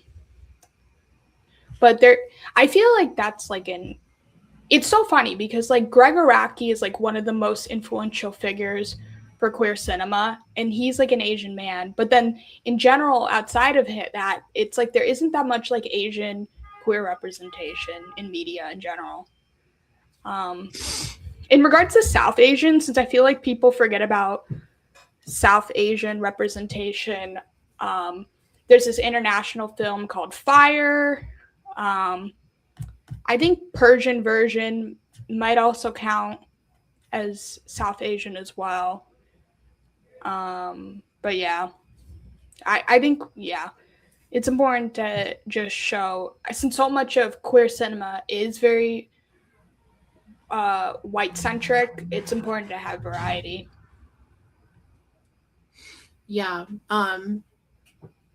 Someone else also brought up when we were talking about conversion camp movies. Actually, I think I just thought of it. There's one called The Miseducation of Cameron Post. I've heard of it. Which is also about a conversion camp. I haven't seen it either. I just know Chloe Grace Moretz plays like the main lesbian. So what are like some more like modern movies from the 2000s or 2010s that you think that we haven't mentioned yet that you think are good? Do you ever see, there was one that's just called Pride. It's about it's a British movie, and it's about in the 1980s the National Union of Mine Workers in Britain went on strike, and a bunch of gay activists came out to support them and support their strike and their fight for workers' rights. And their issue was accepting help from the gay community because they were all, blue collar mine workers in Britain. That's another great one. I think I saw that one during quarantine, so it's been way too long, so I don't really remember a lot of what happens in it. It's very much like a historical account of like, this is a thing that happened. But it is just straight up called Pride. And I don't think there's any other, that's like the gay movie that took the name, just straight up Pride. That's it. That's the title. Interesting. I feel like there's a handful of movies we haven't mentioned yet that I like. We mentioned like Paris is Burning earlier, which is like one of my favorite documentaries. Another documentary that I think challenges the norms of what a documentary is Flee. It was notably nominated for International Feature, Best Animated, and Documentary all in the same year. And it starts with just this little boy in a dress just dancing the Take on Me. And then it ends, without spoiling too much, with Daft Punk's Verita Qua, which is like my favorite Daft Punk song. I love how the movie uses it. I was going to say there's two old Japanese documentaries about trans people. One called Funeral Parade of Roses and one called Shinjuku Boys. And they're both about, obviously, Funeral Parade of Roses is about trans women in Tokyo in the 60s.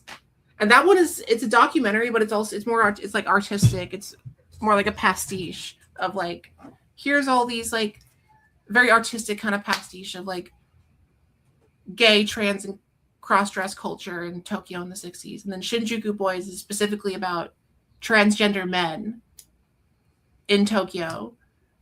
I think that one's actually from the 80s. Interesting. I wasn't familiar with those titles at all. Funeral Parade of Roses is more famous, I would say. Shinjuku Boys from the 90s. The description for Shinjuku Boys is, this documentary is set in the New Maryland nightclub in Tokyo, where the hosts are transgender men. They can only make their living as hosts in a nightclub with other wannabes like them.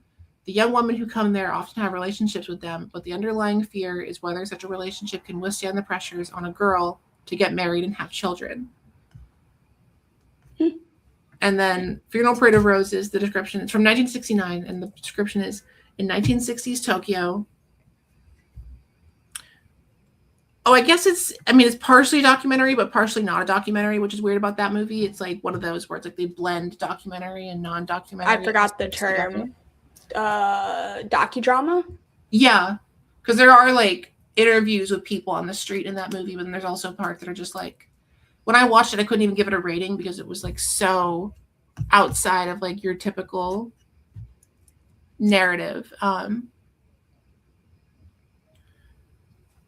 But it's mostly about a bar for gay people and trans people in the 60s in Tokyo.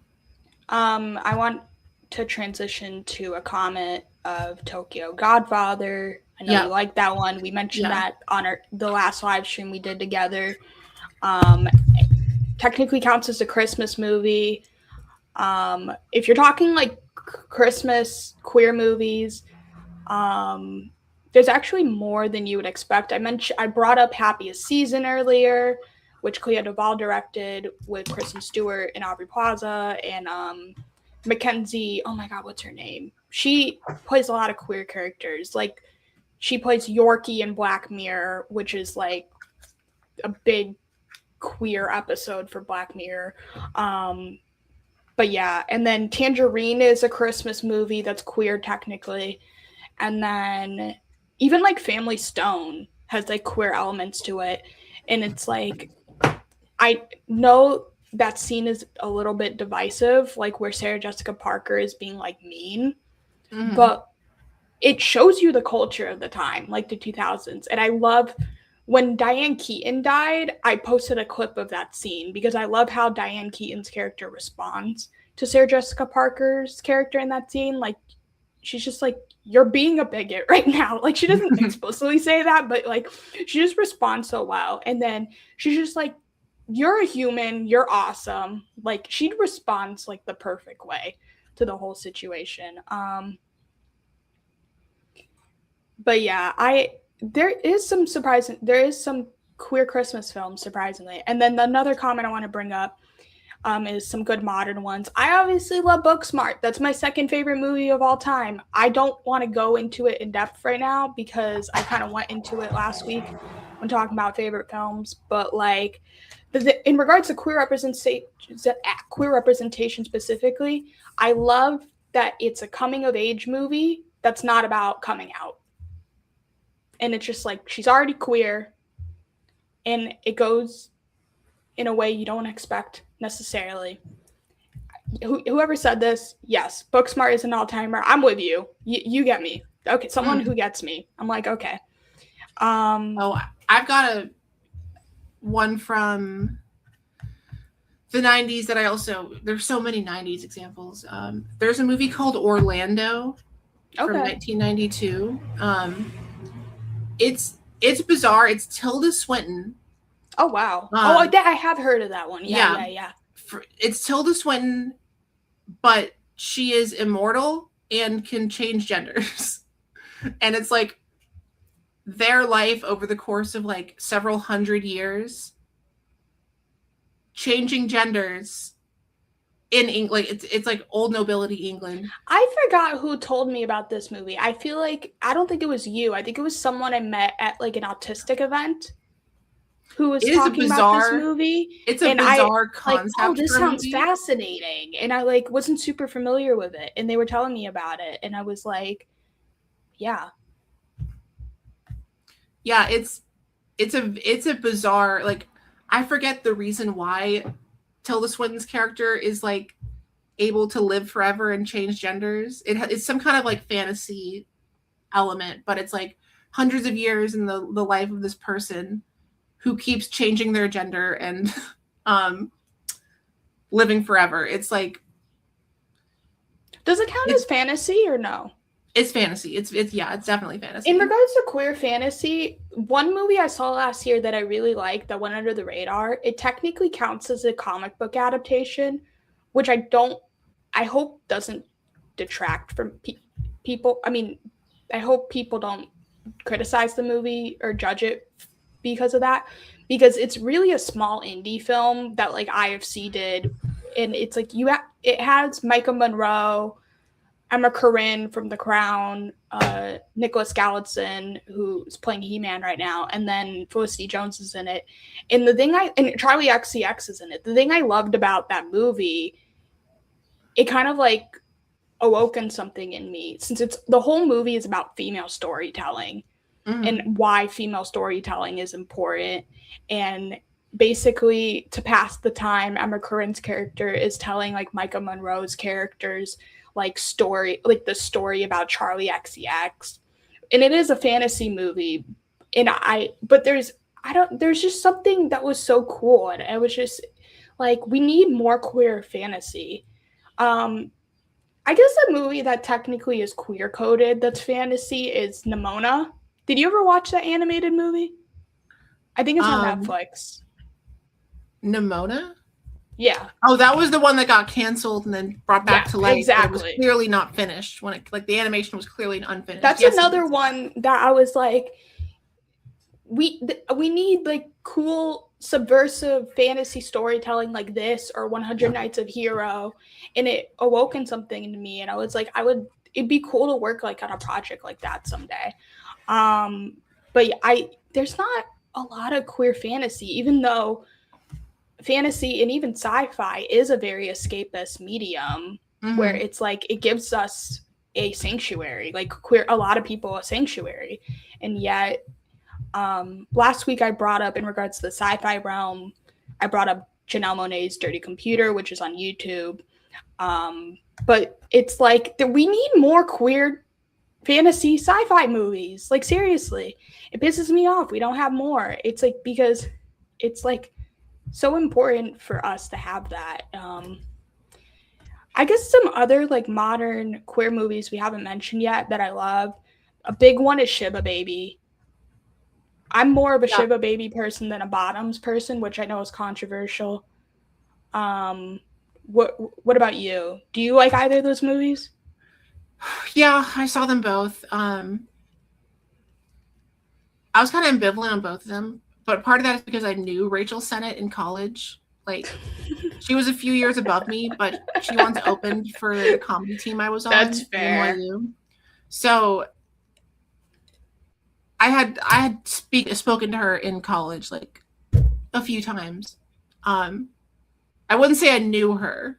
Yeah, Shiva Baby is a very NYU coded movie. I've said that to a lot of people, and even a lot of people were criticizing her new show, I Love LA, and I'm like, it literally gives NYU people going to LA. Like, I'm like, it's so NYU coded. It's not even funny. So Rachel Sennett was a few years above me in school, but she used to like come to back to NYU and use her student ID to like use the equipment there. Yeah, that's fair. I would see her around sometimes, and back when she was a stand-up comedian and before she was acting, she opened for the comedy team that I was on in college once. Yeah, I always hear she talks about doing comedy in college often, going back to the Keke Palmer mentioning two girls, one cup. She did an actors roundtable with Rachel Sennett, who was bringing up what you just said, that she did comedy in college. Yeah, she had a comedy event called Puke Fest, which I never went to, but that was the thing that I know she did. It was like every few months it was like Puke Fest, hosted by Rachel Sennett. It was like a comedy show. I wish I'd gone. I missed my chance because now she's too famous. Yeah, that whole trio, her, Io, and Emma Seligman, who directed Shiva Baby and Bottoms. But Mm. I'm with this person. Shiva Baby clears Bottoms. Some people get mad at me for saying that. I'm with you. I'm with you on that. I think another modern one that I loved watching in theaters was The Favorite. I remember when The Favorite came out, it was nominated for Best Picture, and I was dreading it. I'm like, we don't need another period piece movie. And then when I realized it was queer, I was like, oh, yes. I was like, hell yeah. And then I remember getting to the line where Olivia Colman says, like, I like it when she puts her tongue inside me. And I was in a theater full of old people, and they all just were like, and it was so funny. I was laughing my ass off. I was just like, that's one of the best movie theater going experiences ever, because I thought it was going to just be a boring Oscar movie, and it's my favorite Yorgos movie to date. But yeah. Yeah, that one is very subversive. For sure. And then before I forget, there was some other. I'm just looking at this list of just like movies, some that I haven't seen that I'm just like I want to mention real quick. I haven't seen it yet, but there's one called Breakfast on Pluto that people talked about a lot. It's Cillian Murphy. People talked about it a lot when Oppenheimer came out. It's a movie where Cillian Murphy plays a trans woman in the 70s in London. I haven't seen it. That's all I know is that it's Cillian Murphy as a trans woman in Britain.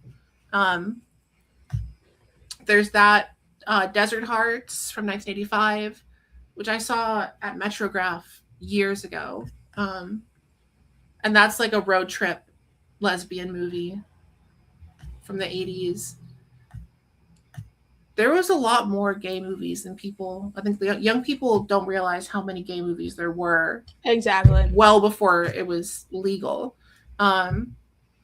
Pariah from 2011. Yeah, I hear about that one a lot. What gets me about Pariah, besides the fact that it's like, you know, a movie about a lesbian teenager in Brooklyn, it's that the woman who plays the lesbian teenager, she was like 31 years old when she did the role. I did not know that. It's like it's kind of great because it's like you watch it and you're like, how is she 31? I think another recent movie that I saw like 1 or 2 years ago that I thought was really good was Plainclothes with Tom Blythe. He's like such a captivating screen presence. Most people probably know him from the Hunger Games spinoff or prequel, not spinoff. Sorry, I'm not a Hunger Games fan. He the one with Rachel Zegler. I think it's Ballad of Songbirds and Snakes or something like that. Someone could correct me who's a fan. He played Snow. He played President Snow. I know that much. But he's such a good actor in Plainclothes. And I was like, oh, this is such an underrated movie. It's technically set in the 90s. The cinematography was so good in that movie. Yeah, I feel like that's the only other like big one that I wanted to mention that we hadn't touched on yet. But we covered a lot. I'm gonna hold on. I want to make sure I'm not like making stuff up here about like how young she is, but how young for Pariah. In Pariah, yeah. I'm glad you brought that one up since we talked about earlier. Like people of color is like some like in like queer people of color do exist, and it's important to see that represented in film. And it's like, and I feel like we have mentioned a lot of movies today where that is the case, but it's just important to reiterate that. Yeah, wait, no, I see here the woman from Pariah turned 48 this year. So in 2011, she would have been like in her early 30s playing a teenage girl. Interesting. Insane. Lesbians can really do anything. That's funny. Just another small one I want to mention. The French director Chantal Akerman, who made a number of French. She was famous for Jean Dielman which is the movie that's like 4 hours of a woman doing chores.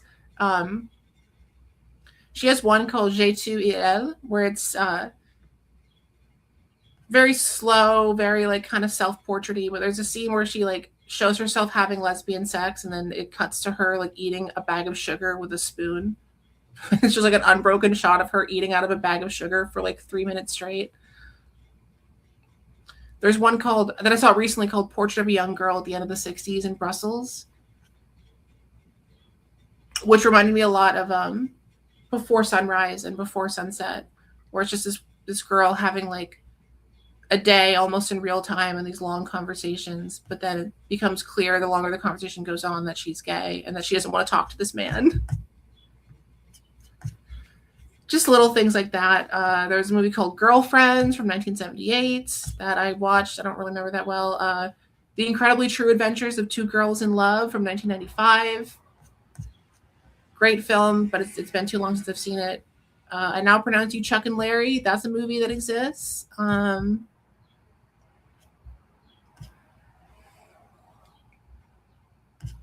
And I guess last one I want to mention is Blue from 1993 by Derek Jarman, which is I think someone might have mentioned that earlier in the comments.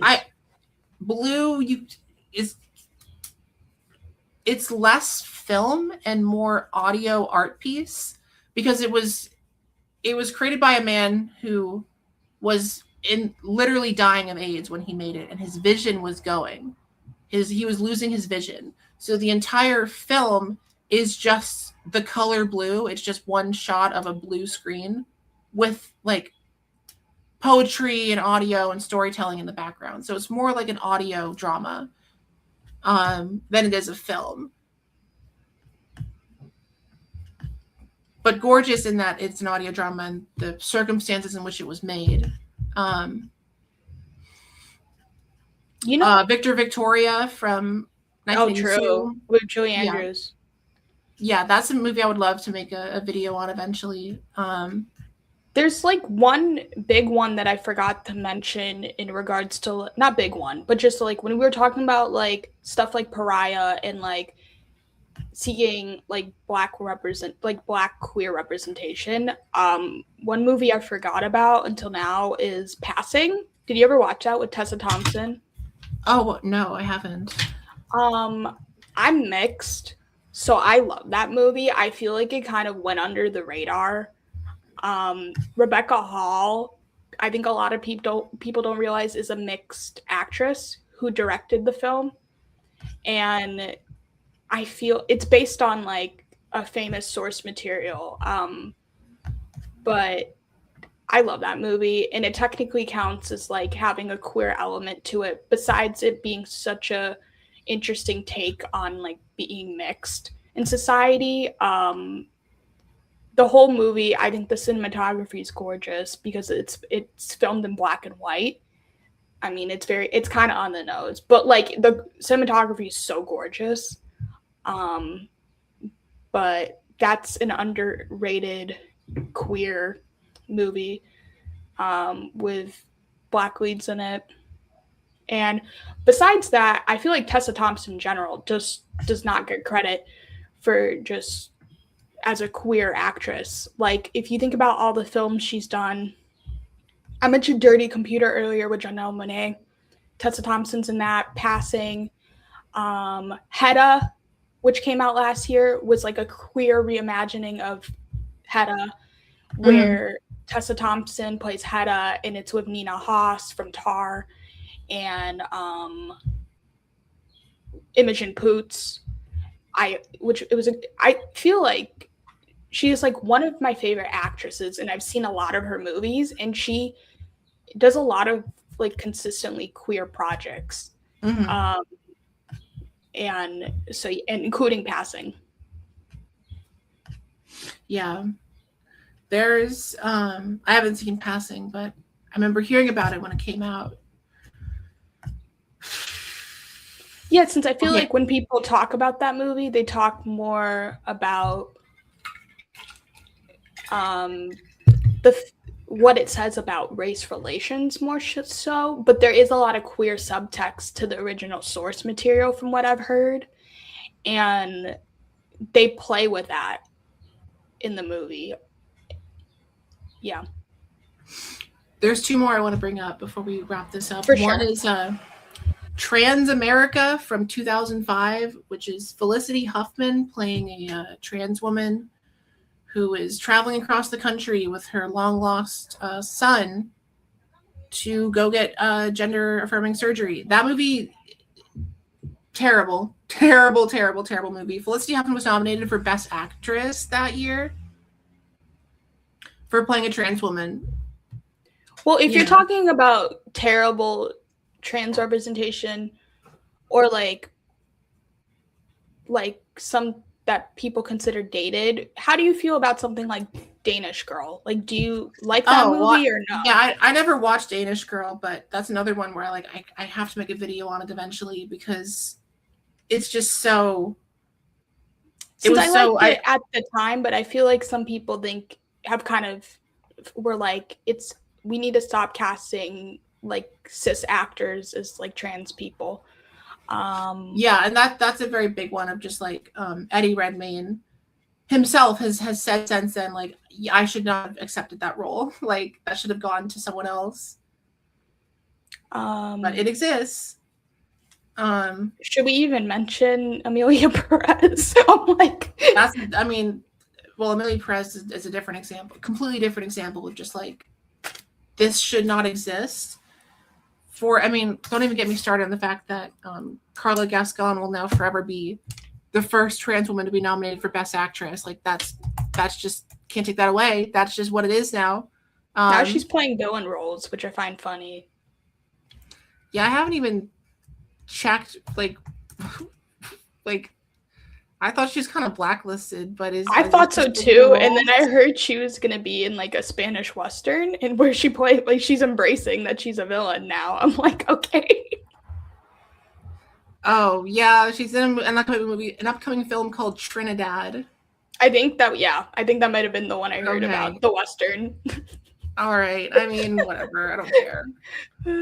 I don't care that she's racist. She took the first trans woman spot away from someone else who deserved it more, is what it is. But yeah, I was going to talk about Trans America. First of all, the poster for the movie is her walking out of a men's restroom. Like, that's the poster for the movie. Ridiculous. But that whole movie is just like, she's just treated like shit the whole movie. It's one of the movies that tries to be like very like accepting and friendly to trans people, but they treat trans people more like, a zoo animal, like something to kind of be like gawked at than of like what a weird type of person this is, and not, an actual good representation. Can we talk about, in regards to like more positive trans representation, I wanted to talk about Elliot Page. Oh yeah, I think Elliot Page did a movie called Close to You, I think was the name of it, that I liked. But yeah. One of the last ones I wanted to mention was this Japanese film that came out a few years ago called Monster. Oh yeah, that's a huge, and I think the director has a new film coming out this year. It's in the top.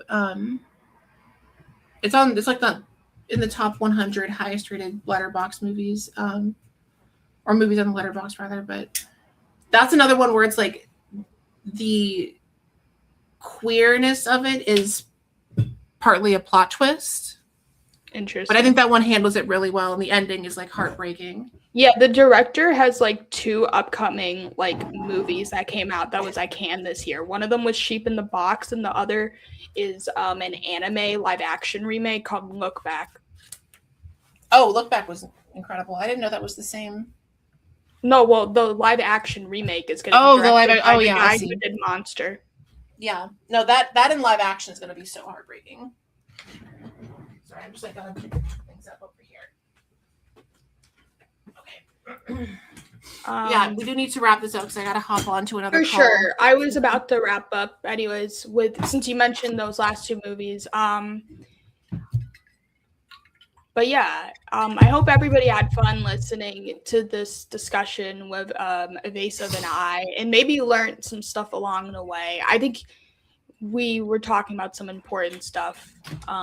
Make sure to like, comment, and subscribe. Leave comments sharing your thoughts, especially what queer films you like. And if you like to see more content from me, I post short movie reviews on this YouTube channel, as well as on TikTok and Instagram. And my out-of-theater reactions are around a minute. One of my more recent out-of-theater reactions that I did was for the movie Leviticus, which I mentioned earlier in this video. That's a queer film that I hope people check out. There's a couple queer films coming out June 19th. We have Haley Kiyoko's Girls Like Girls, and then in the more limited release, Maddie's Secret.